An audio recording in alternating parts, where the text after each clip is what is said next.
अंदर आओ। एक बूढ़े आदमी की कांपती हुई आवाज मेरे कानों में गूंजी। मैंने अंदर झांक कर देखा, मगर वहां गहरा अंधेरा था। कुछ भी साफ दिखाई नहीं दे रहा था। कुछ ही देर पहले मैं अपना बैग संभालता हुआ एक सरकारी बस से उतरा था। हल्की हल्की बारिश हो रही थी, जैसे पिछले 2 दिनों से मुसलसल बरस रही हो। बस से उतरते ही मैंने पहले अपनी आंखों पर चश्मा लगाया, फिर दूसरे हाथ से छतरी खोली और सर पर जमा ली। बस का दरवाजा बंद करने के लिए मैंने धक्का दिया। दरवाजा एक कड़क आवाज के साथ हिला, लेकिन जंग आलूद कुंडी ने उसे दरमियान में ही रोक दिया। कंडक्टर ने 2 बार रस्सी खींचकर ड्राइवर को इशारा दिया और जोर से दरवाजा बंद कर दिया। धड़ की आवाज के साथ दरवाजा बंद हुआ और बस वहां से रवाना हो गई। मेरा मतलब विकास, लेकिन सब मुझे प्यार से विक्की बुलाते हैं। हाँ, प्यार से। मेरी उम्र 23 साल है। मैं शहर में पैदा हुआ और वहीं पला बढ़ा। जैसे ही कॉलेज पहुंचा, मुझे एहसास हुआ कि मुझ में कुछ खास है।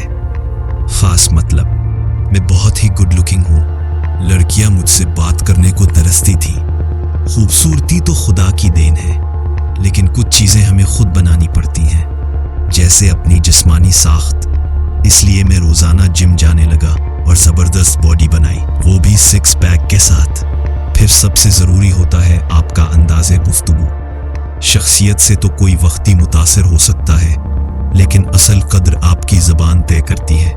मतलब आपकी मीठी बातें, ताकि जिसे चाहे इसे अपने जाल में फंसा सके। अब आप पूछेंगे, ये सब क्यों?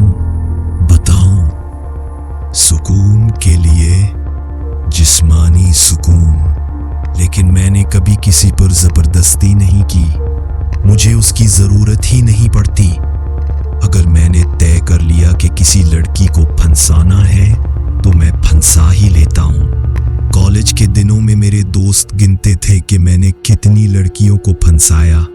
शादीशुदा औरतें मेरी कमजोरी थी। जवान लड़की कच्चे आम की तरह होती है और 30-33 साल की औरत पक्के आम की तरह रसीली और मीठी। मुझे मालूम है कि आप में से कुछ शरीफ लोग मुझसे नफरत करने लगे होंगे, लेकिन सच बताऊं, कोई भी असली शरीफ नहीं होता। बस आपके पास मेरे जैसे 6 पैक नहीं है, और अगर है तो मेरी जैसी कला नहीं है। हाँ, ये एक आर्ट है।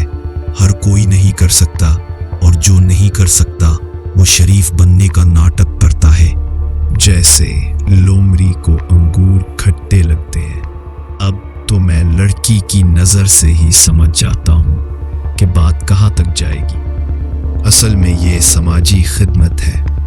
मैं प्यासे की प्यास बुझा रहा हूँ, और यही मेरा पुण्य है। इसीलिए मेरे कॉलेज में मुझे वुडकी डोनर कहा जाने लगा। कॉलेज के बाद मैंने सरकारी बैंक में नौकरी हासिल की, लेकिन मेरी पहली पोस्टिंग एक वीरान इलाके में हुई। यहाँ दरख्त बहुत है, जंगल जैसा, लेकिन इंसान कम। अब ऐसी जगह मेरी प्यास कैसे बुझेगी, खुदा ही जानता है, लेकिन मैं कुछ न कुछ जुगाड़ कर ही लूंगा। बारिश की बूंदें अभी भी गिर रही थी। मैं आहिस्ता आहिस्ता सड़क के किनारे चल रहा था, बैग संभाले हुए। मुझे आज रात के लिए कहीं ठहरने का बंदोबस्त करना जरूरी था, लेकिन आसपास सिर्फ घनी झाड़ियां थी। बस स्टॉप से गांव थोड़ा अंदर था। मैं चलते हुए पीछे देख रहा था, शायद कोई मोटरसाइकिल वाला आ जाए तो लिफ्ट मिल जाए, लेकिन अभी तक कोई सवारी नहीं आई थी। सड़क को देखकर लग रहा था कि यहाँ सिर्फ बैलगाड़ी ही चलती होगी। सड़क पर बैलगाड़ी के पहियों के निशान गहरे बने हुए थे। मुझे समझ नहीं आता था कि ऐसी सुनसान जगह पर बैंक क्यों बनाया गया। अगर लोगों को खाने को कुछ ना हो तो बैंक में क्या रखेंगे। शाम के 6 बज रहे थे। हर तरफ अंधेरा छाने लगा था। ऊपर से बादलों ने और भी अंधेरा कर दिया था। मैं आहिस्ता आहिस्ता आगे बढ़ने लगा, जब बैलगाड़ी की घंटी की आवाज आई। शायद कोई बैलगाड़ी आ रही थी। गाड़ी में एक काला आदमी बैठा था, जिसकी दाढ़ी सफेद, काली और लंबी थी। मैं उसके पास गया, लिफ्ट मांगी। वो खामोश रहा, लेकिन सर के इशारे से बैठने को कहा। मैं पीछे जाकर बैग रखा और बैठ गया। मैंने कहा, मैं यहाँ बैंक में नौकरी पर आया हूँ। उसने कुछ नहीं कहा, सड़क की तरफ देखता रहा। मैंने पूछा, यहाँ मुझे कहीं कमरा मिल सकता है? उसने फिर मुझे देखा लेकिन कुछ भी नहीं बोला। मेरी नजर आगे गई। हल्की रोशनी में एक पुराना सा फार्म हाउस या हवेली नजर आई। उसके गेट से लेकर दरवाजे तक एक औरत चल रही थी। पतली कमर, भीगी सियाह साड़ी, जिस्म से चपकी हुई, भीगे लंबे बाल और जवानी का सैलाब। मैं उसे देखते ही रह गया। मैंने बैलगाड़ी वाले से कहा, गाड़ी रोको, लेकिन वो बैलगाड़ी दौड़ता जा रहा था। मैं चलाया, उसकी पीठ पर हाथ मारा, तब जाके उसने गाड़ी रोकी। मैं जल्दी से बैग उठाया और नीचे उतरा। वो बैलगाड़ी वाला मुझे कुछ कहने जैसे लग रहा था, लेकिन चुप रहा। शायद वो गूंगा था। अरे छोड़ो, मुझे इस औरत को देखना है, मैंने सोचा। मैं हवेली के आध खुले गेट से अंदर झांक कर देखने लगा। अब वो औरत नजर नहीं आ रही थी, लेकिन फिर वही आवाज, आओ आओ, अंदर आओ आओ। बारिश जोरों पर थी। कदम खुद ब खुद अंदर बढ़ने लगे। एक आराम कुर्सी पर एक बूढ़ा आदमी बैठा था। कमरे में लाइट नहीं थी, सिर्फ मोमबत्तियां जल रही थी। उसका चेहरा बहुत भयानक था। जोरियों भरी खाल, जरते बाल, अंदर धसे गाल, कपकपाती आवाज। उसके पास टेबल पर शराब की बोतल रखी थी, टकीला वोडका, मेरी भी पसंदीदा। मैं बैठा और कहा, आज रात के लिए ठहरने की जगह मिल सकती है? वो हंसने लगा, कहने लगा, हाँ हाँ, रह लो, बस आज की रात। फिर उसने अजीब व गरीब कहकहा लगाया, जिससे मैं कांप गया। फिर अचानक उसने पूछा, तुम्हें भी वो चाहिए? मैं चौंक गया। क्या मतलब? मौत में सुकून है, वो बोला और फिर हंसने लगा। उसी वक्त उसने किसी को आवाज दी, मोहनी। ये सुनते ही मेरे पूरे बदन में झरझरी दौड़ गई। वही औरत आहिस्ता आहिस्ता सामने आई, भीगी साड़ी, सर से पांव तक हसीन। फिर उस बूढ़े ने कहा, साहिब को इनका कमरा दिखा दो। मैं उसके पीछे चलने लगा। वो सीढ़ियां चढ़ रही थी।